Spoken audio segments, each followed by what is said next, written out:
What's up, everybody? It's Andrea. Today, I hate the Duras Sisters. Shereese loves the Duras Sisters, and we ask the question, whose side are you on? Come nerd out with us.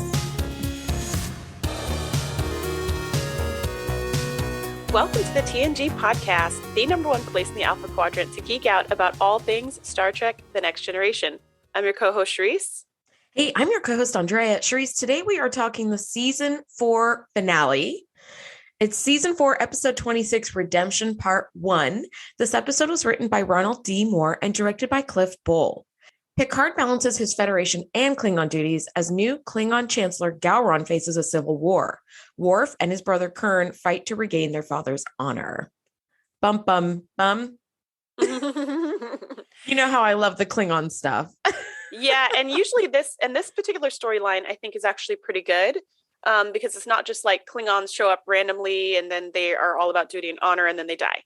Like there's an actual story arc here with Worf. It's just been such a long story.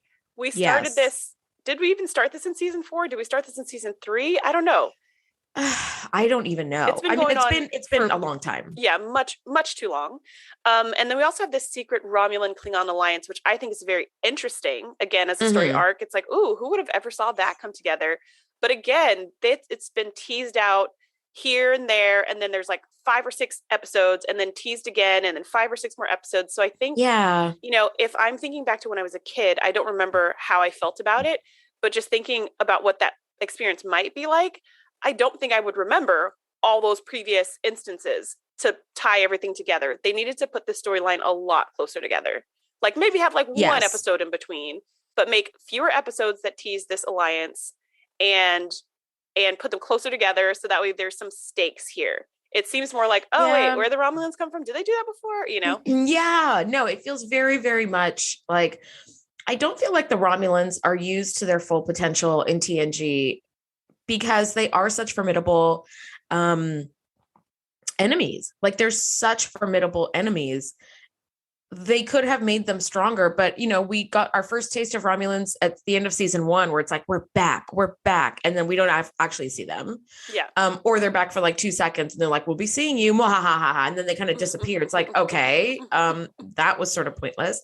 And, Geordi is like held prisoner on that like planet with one of them who's kind of like more, I don't know, he seems more less of a threat than like the Romulans should be. And so there's a lot of like, we're dealing in the shadows, and we've seen this like shadowy woman a couple of episodes ago, and we finally get her, she gets revealed in this episode. But yeah, it's just sort of, they're really teased out more than they're actually like implemented in a way that is actually a real threat. They just seem to be like those people who just, it's like someone who just threatens to sue you a bunch. And after a while you're like, yeah, okay, you're going to sue. All right, fine. It's like, then sue me already. Whatever. Like, stop prove it, Romulans, prove it. Yeah. But so I was excited to put this thought on this. I mean, that's just my thought right now as we were talking, but I was glad to really put this whole storyline to bed because Worf took a discombination unfairly. He didn't do anything wrong. And I would have been okay with him being excommunicated from Klingons forevermore since he's like never there anyways. Yeah. But it's really nice that they wrapped up the storyline so that he didn't get wrongly accused. And that's the end of the story, that he actually got some redemption, Part 1, and redemption, Part 2. He did get redemption Part 1 in redemption Part 2. You're so right about that. Because even still, and we'll touch base, we'll touch on this next week when we talk about this episode, the wrap up is like, Worf's name is cleared, but in a very, very small council where most people are not even there. And some have sent a proxy, so it's like, so is the word really out about Worf's like discommendation being lifted or not? Like, is this still going to be whispered about? I don't know. Let's just jump right in here. Picard is asked to attend the installation of Gowron as the leader of the Klingon High Council. And he's like, okay, so, when Kempek died and we claimed Duras as the leader or Gowron, whoever the fuck, because again, it happened so long ago. It's like, we can't even remember. Gowron is like, hey, I'm here to like have you do the final rite of ascension, as arbiter.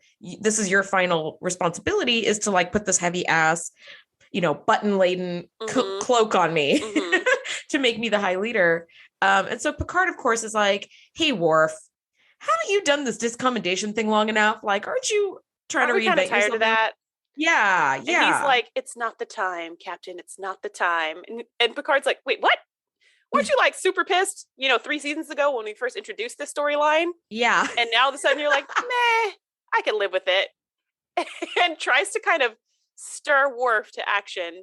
And it's not super effective. It's not super working. I'm not going to lie, Picard doesn't super work. Yes, which is funny because for someone to say it's not the time, it's like, oh, it's super the time. Yeah. This is the time. Like if somebody could have written a situation more perfect for the time, which they did for this episode, this is it, Worf. Mm-hmm. Yes, we have a change in leadership. This is the time to be like, hey, by the way, the old leadership was a bunch of crap because they did this to me. So as a new leader, let's make this right. It was the perfect time. Mm-hmm. It was the most perfect time. So Gowron does come aboard earlier than expected. And he's like, Picard, we need to move now in order to prevent civil war. And it's like, well, what? Like, what's going on here? Mm-hmm. Because there wasn't supposed to be any Klingon ship escorting them to Klingon. Everything was fine as far as they knew. Suddenly the ship decloaks and it's Gowron. And he's like, we need to talk immediately. There's going to be a civil war. And you're like, where did all this come from? Last I heard was come put this cloak on you and peace out. And now apparently a whole bunch of other stuff has happened in the interim. Yes. This is a Enterprise stay in orbit. I'll be back in an hour and then we'll be out of here. Done. Mm-hmm. That's all this was supposed to be.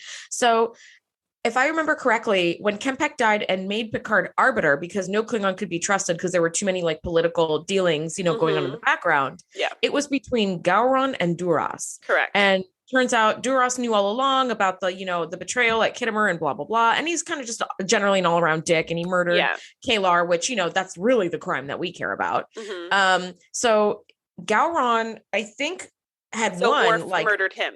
That's what happened. Yeah. So Worf murdered Duras. So really Gowron was the only one left. So that's why he got the title. Yep. So it's like, okay, it basically was like, I'm running unopposed at this point. So I'm just going to win this election here. So this is where Gowron is like, look, things have still been happening. Even though even though Duras is dead, his, I like what they say. They said his influence extends from beyond the grave. And I was like, ooh, that's kind of cool. So it turns out that the worst sister act in the universe is the Duras sisters. And it turns out that the Duras sisters. Oh my God, I hate them. They're such great bad guys. And they're not hate them. They're not even always that bad either. As we're going to see them throughout the season, it's like sometimes they're bad, like this episode, they're just evil, but sometimes they're just kind of tricky. And sometimes they're just doing their own thing and they just get caught up in something that had nothing to do with them. And they're really just two girls out to get what they want in the world. And I just love how they kind of, because it's not very Klingon. The way they act is not very Klingon, which I find so interesting. I mean, sometimes they do with the growling and whatnot, but the way that they go about things is not just with murdering people, which is kind of the Klingon way. They're a lot more tricky and they always have a plan. So I like that they did that with the Klingons. I think it added more dimension to the warriors, honor. It adds a whole new layer. They don't go like that. They don't act like that. Yes. Well, see, I hate the Duras sisters. I hate them because they suck so hard in these 2 episodes. I think Lursa, out of the 2 of them, Lursa is she's more of a Romulan. She's just very political, shady dealings from the shadows, cloak and dagger type. Mm-hmm. But B'Etor is just a hoe. And I'm so sick of people just trying to use their sexuality as if that's the only thing that they've got going for them. And it drives me crazy when women do that, where they're like, well, I'm just going to appeal to his dick. And it's like, come on now. Sure, that is one of many tools that you should have in your tool belt. Okay. And probably the one that you whip out the least. Okay. Because the more you do that, the less effective it is. But not only that, it becomes let me just become a simpering woman who's going to take care of your desires in order to get what I want. Listen, Duras sisters, I'm so sick of this shit. I hate seeing it. It devalues women so much, in my opinion. And if men did that as many times as women do that, they would also be looked down upon as well. And I think that it's like kind of fair to be like, this is the only thing that you think you're going to use. Like, that's the only thing you've got. You've got brains, you've got power, you've got allies, you've got all of this shit. Like, it's a chess game. And here you are just stroking Picard's head and making out with Worf's beard. I was like, oh God, I don't like any of this. I don't like any of this. I think it's good that B'Etor has Lursa as like a counterpoint, because Lursa doesn't get down like that at all. No, she doesn't. And Thank half God. the time she's like, B'Etor, like, sit down somewhere. Okay, yeah. So we have business to attend to. Take a nice pack. Yeah, cool down. She lets B'Etor try it from time to time when it's like, all right, fine, give it a go. But she's like, but really, you have about 3 seconds. If it doesn't work, we're moving on to something that's going to actually work. So I think it's good that there's a pair. Yeah, that's why I think Lursa is a formidable Duras sister. I think B'Etor should just go get her rocks off on Risa and come back rested and refreshed, and like, let's just get back to this. So I don't think they're like this after these 2 episodes, though, by the way. Thank God. They're both like Lursa. They're both more like in future episodes. God. Okay. Well, so the Duras sisters are rousing support with their family, the Duras name with the Klingon High Council. And Picard's support is needed by Gowron, but Picard is like, I will not step outside of my responsibilities as arbiter. Like, I'm here to put the cloak on you and peace out. And that's it. And as they meet in this Klingon High Council chamber, they're like, well, here's a couple of things going on. One, this is the installation of Gowron as High Counselor. But 2, it's like, does anybody have any, speak now or forever hold your peace if anybody objects to this? And nobody says anything. And Picard goes to grab that super heavy cloak full of buttons and pins. And this little child, a Klingon child who's like a teenager, comes out and he's like, I object. And they're like, well, who the hell are you? And it turns out he's Duras's son that nobody knew about. So this is where the Duras sisters come good, because they did find that he's got, he had some sort of child somewhere along the line. And even if he's like an illegitimate heir, Picard's like, well, now this sort of changes things, and I need to like take this into consideration. Yeah. And at the same time, Worf is trying to reclaim his family honor, because he was finally convinced of it, not by Picard, but by Guinan. So if we go back a little bit, yes, he did try to go and talk to Gowron personally. Like, he met him in the transporter room and he tried to say like, hey, I need to talk to you. And Gowron was just like, no, I don't hear you. Like, you've been discommendated. And he's just like, listen, this is what really happened. It was really Duras, blah, blah, blah. And Gowron is legitimately shook. He's just like, I had no idea. This is not right. And then when he finds out the whole council knew, he's just like, oh, they're such treacherous people, blah, blah, blah. But then, like a good politician, he's like, but I need their support. So I can't alienate them. I can't anger them. I cannot restore your honor, even though that's the right thing to do. And Worf is just like super pissed. And he's like, well, I guess that was it. But later on, he's playing some kind of shoot 'em up game. And Guinan comes in, which is so great, because he's like, hey, she's like, I'll play with you. And he's like, I play on level 14. And she's like, I guess I could come down to that level. I just love that line so much. And she's like amazing at it. And basically she talks to him about his son, Alexander, being raised by humans, just like Worf was, and how someday he'll have to learn what it means to be a real Klingon, just like Worf is learning right now. Because Gowron basically told him, you made your bed, now lay in it. You decided to take this discommendation to save the Empire.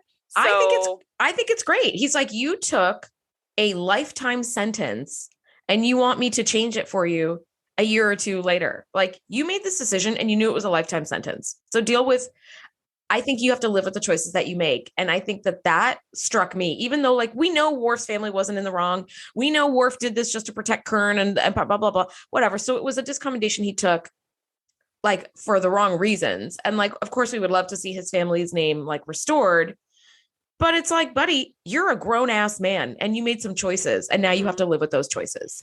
Yeah. And it's fair, because he did that to save the Empire from splitting into civil war.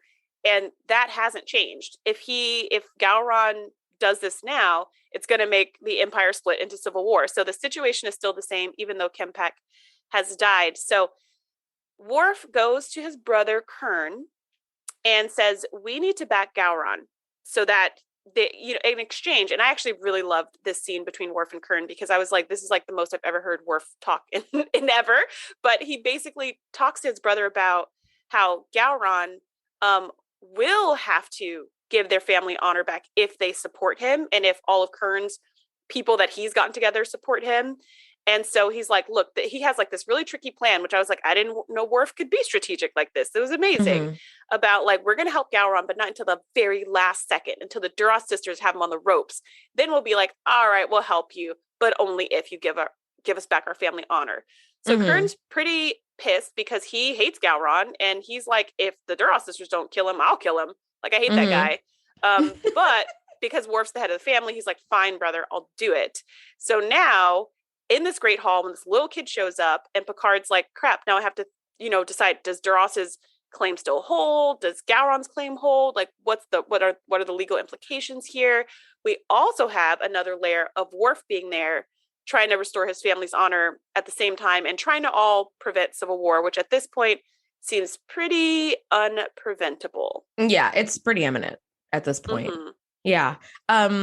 Yeah, so this little teenager is like, I will challenge you. And by the way, if that kid wasn't the most Californian looking and behaving Klingon I've ever seen, I don't know what is. Because he was like, hey, dude, I'm challenging you. Like, he just had the most like California kid accent. And I grew up as a California kid. So, I mean, same buddy. But yeah, when I saw that, I was like, they couldn't find somebody else who looked and sounded just a teeny bit more Klingon.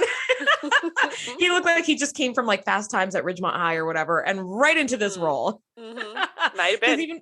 Even when things didn't go his way, his whole attitude was like, "Oh man, this sucks." Like, it was very that sort of tone. I was like, "All right," but yeah, here we have though this wrench is thrown into the system, right? Lursa and B'Etor show up, and they're like, it turns out that this child, Torol, was Duras's son.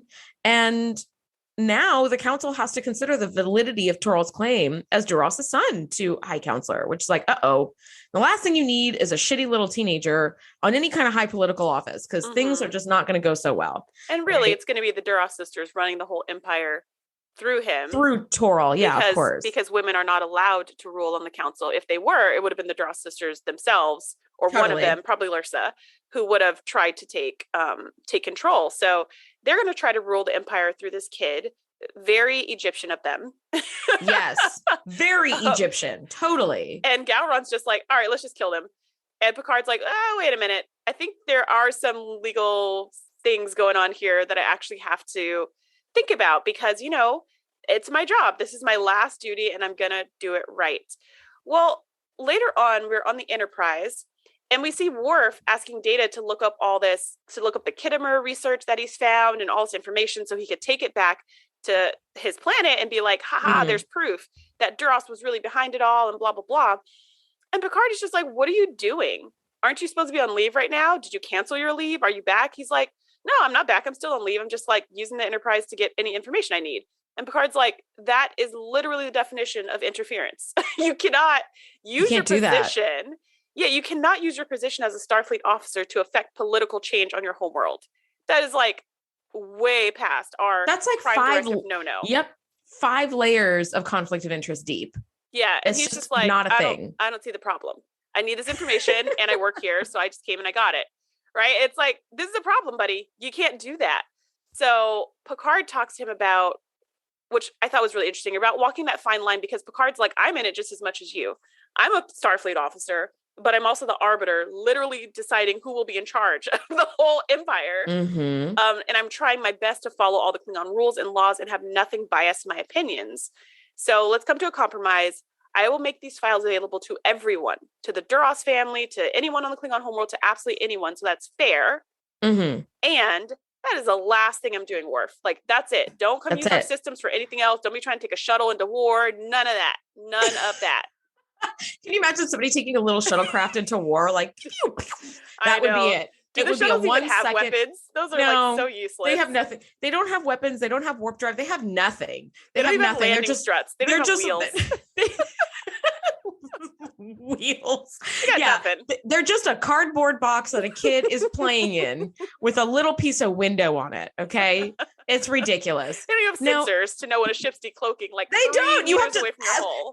As we learned in The Mind's Eye, they don't even have that. You have to literally turn around to see that there's a ship right there. You have to use your eyeballs.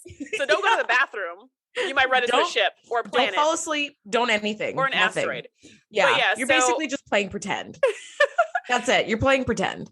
But one of the things that I do want to point out just a little bit before this is that the Duras sisters, we see them in a chamber and they're openly conferring with the Romulans on how to leverage themselves to power. And we see this mystery woman again. She's still in the shadows, still a very familiar voice. And it's like, okay, so the Duras sisters are carrying on the family tradition of being like, we're just going to work with the Romulans to get what we want. That's it. And it's like, okay, all right. So like father, like son, like daughter. Yeah. And like grandson, apparently. Exactly. So this is something that Picard has feared, because he did tell Riker, like, hey, let's just kind of quietly keep an eye out on Romulan activity in the neutral zone or on the, border of Romulan space, because this is exactly what we fear may be happening, which it is. And I do love that, like, Lursa and B'Etor do ask to speak to Picard privately. And I think it's one of the cringiest meetings in Starfleet history.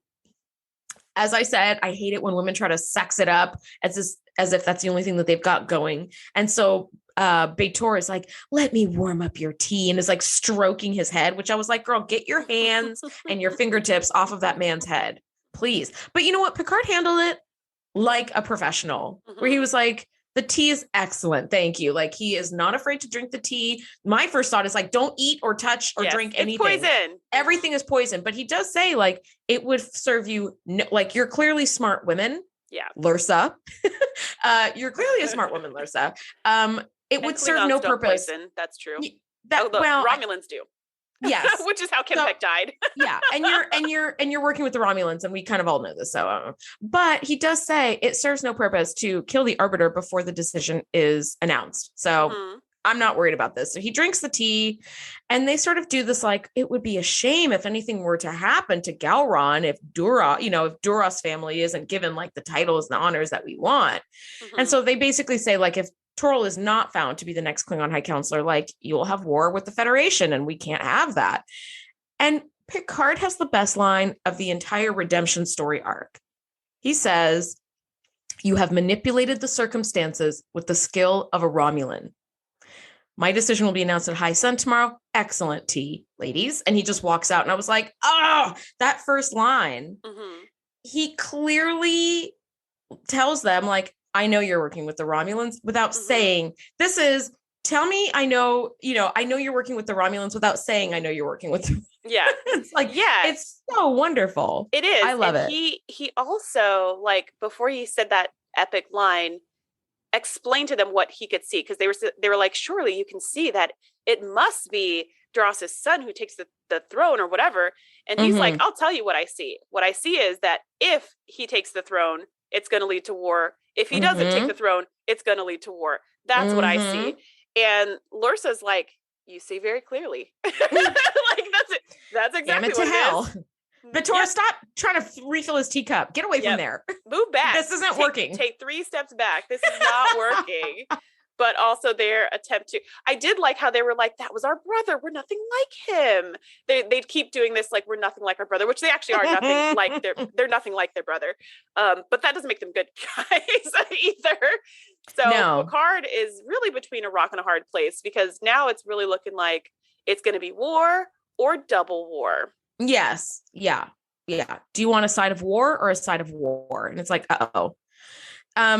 So Picard does go down to Klingon, and he rules that Toril is a boy and cannot serve on the High Council.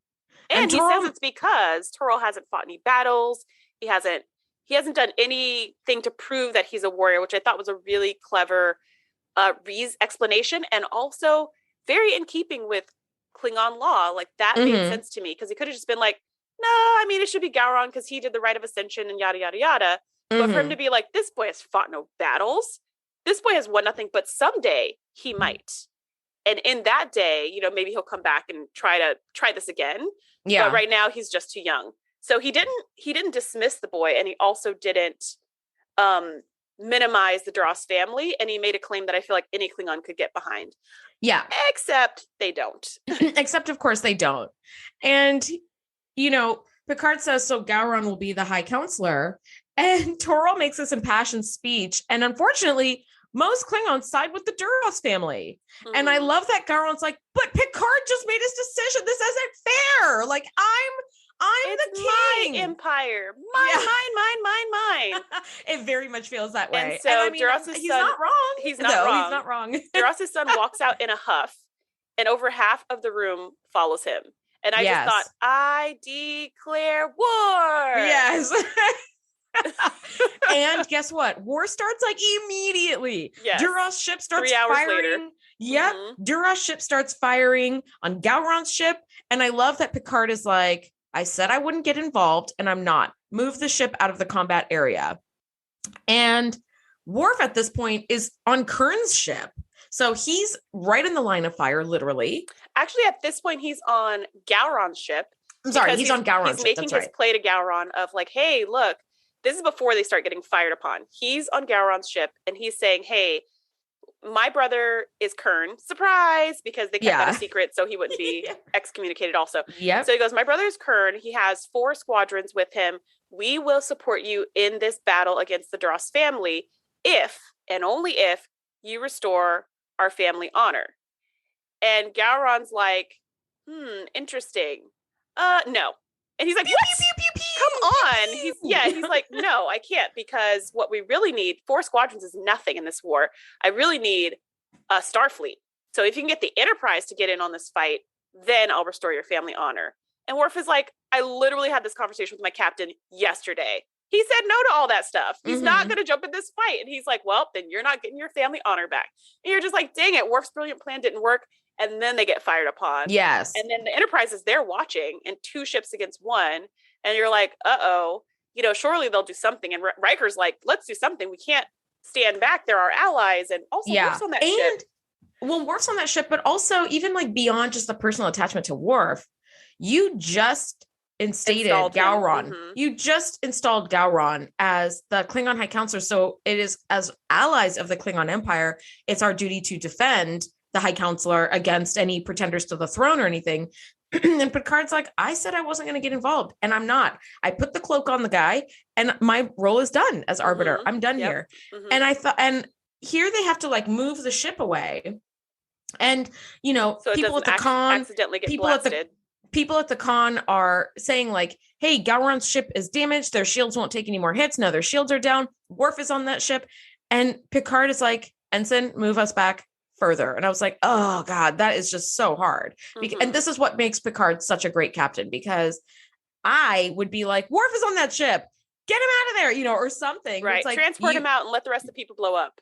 Or something awful. Which of course would lead to like investigations and probably war and all this other shit. It would be completely wrong. Yeah, save one life and sacrifice all the rest. Exactly. So it's like, no. Now they end up, one of Kern's ships actually shows up and kind of helps blast away the Duras ship, and they take off. So saves the Worf day. Also saves the day. So between Worf and Kern, Gowron should be kissing their boots and running to reinstate their family honor. The Sons of Moog. Exactly. They literally saved his life. Yeah. Now Picard does get recalled because you know what? They didn't actually install Gowron yet. I just realized Gowron is like, cool. He never put the robe on because the little boy was there. Yeah. Yes. He was like, all right. So Kern came and save us, Saved by the Bell. And now that like our ship is still smoking, we still have injuries all over the place. Now is the time to be, installed. Officially installed. So they're officially installed. Gowron's officially installed. And we jump back to the Enterprise just kind of briefly. And Worf begs Picard to intervene with the Duras matter. They represent a threat to the peace with the Federation. But Picard is like, this is an internal matter of Klingon war. I'm not getting involved. And I think that Picard could see how passionately Worf was fighting for this, because now Worf has a vested interest in seeing Gowron be defended as High Counselor, because this, one, it's the right thing to do, and two, he also has the added benefit of getting his family name back. But Worf is really passionately pushing against this, and I think that Picard sees this and sort of forces Worf's hand, because he's like, we're leaving the sector immediately. I need you back at your station. And Worf is like, can I extend my leave? Like, can I take an extended official leave? And Picard's like, no. And also I need you to, not have anything to do with Strip out us the going warp core. forward. Yeah. He does say, Worf, you must see, or something like that, how inappropriate it is for you as a Starfleet officer to be directly involved in this conflict. Just like I can't step into it, you can't step into it. Yes. Yeah. Which he can't. Like, it's because you work for Starfleet that you can't just take an extended leave and go fight in a war for some other people. Like, you can't. Even if it's your people, Yeah, it's like if you are an expat living in the US and you join the military here and then there's a war back on your home turf, you can't just be like flip-flopping sides or like, you know, you're going to leave the US military to go fight in some other military, but then come back to the US military when you're like, it doesn't work like that. It doesn't work like that. It doesn't. And, you know, Worf resigns his commission in order to do what he feels is right, which I think is the right thing to do for Worf, right? Where he's like, okay, there is a conflict of interest for me to be in Starfleet and fighting in this other, you know, I'm going to go ahead and just resign. So, you know, Picard comes to see him as he's packing and he's like, are you certain, you know, you're doing the right thing? And Worf is like, you know, I was raised by humans, but I'm still Klingon at heart. And I do love that he's dressed in his Klingon uniform, which he was able to replicate really quickly, apparently. And when he walks to the transporter room, the corridors are lined with servicemen and women to pay their respects to Worf as he leaves. And I just love that. And literally my favorite scene in this whole entire episode. Oh like, my God. It's so touching. So touching. And then when he gets to the transporter room itself, we have just like the main bridge crew. We've got Beverly and Data and stuff. And you're just like, oh, I know. And this is just beautiful. It's just beautiful. Yeah. And Worf does have a very touching speech at the end where he says goodbye. And that's it. It's a very Worf thing to say. Picard says, you know, Qapla', you know, and Worf responds with goodbye. So it's like Picard's meeting him halfway in honoring Klingon customs and Klingons, and Worf is honoring them with a human custom.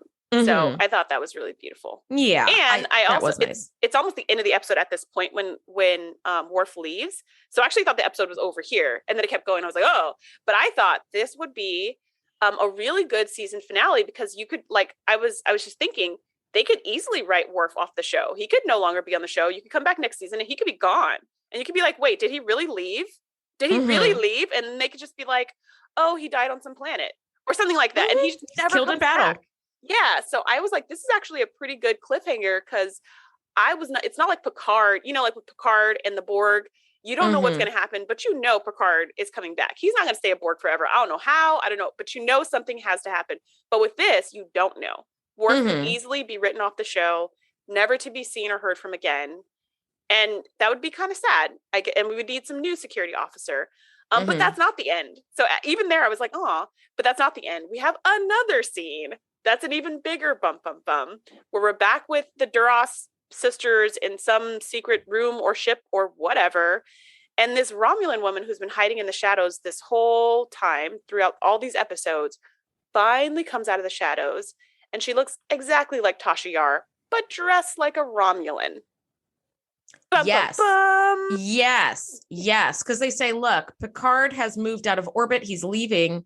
And the shadowy figure says, let's not count him out yet because he's human and humans have a way of appearing when you least expect them to. And it's fucking Romulan Tasha Yar. It's Tasha Yar with a blonde Romulan haircut and a Romulan uniform. And you're like, who? What? And that's that familiar voice that we've been hearing since The Mind's Eye, where it's like, oh my God. Here it is. Here is this long buildup. And now the Romulans have this card to play where it's Tasha, but is it Tasha? We don't know. Oh my God. And that's where the cliffhanger ends. And you're like, what? And then that's it. And it's so memorable that I've never forgotten that Tasha becomes a Romulan. But at the time, because these episodes were so spread out, I had no idea who that shadowy person was. Had no guess, no idea. It was just some random person who likes to be in the shadows. So what? Yeah. Like, there was just nothing important about that at all. But this reveal is like, wait, what? It's like the last person in the world you would think. Yes.